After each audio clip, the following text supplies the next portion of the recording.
France Inter. Bonjour à tous et bienvenue au sommaire aujourd'hui. Nous parlerons, bonjour Luc Chemla, Bonjour.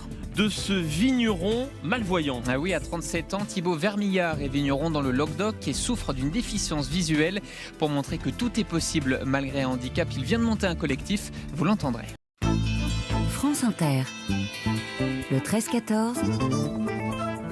Jérôme Cadet. Les vignerons connaissent parfaitement cet exercice, déguster un vin à l'aveugle pour l'identifier sans le voir. Et bien pour certains viticulteurs, c'est leur quotidien. Ainsi ce vigneron du Languedoc, déficient visuel que vous avez rencontré.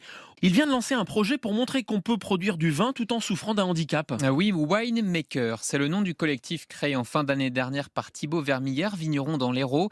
La particularité, 4 de ses 5 membres sont soit déficients visuels, soit aveugles.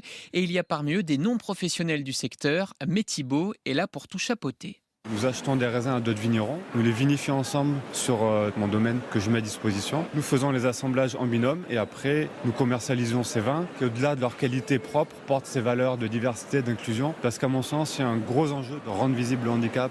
Et pour ça, il faut des actions concrètes, ajoute le vigneron de 37 ans, lui-même déficient visuel à cause d'une maladie génétique et qui au quotidien délègue certaines tâches à son salarié, comme tailler les vignes et conduire un tracteur.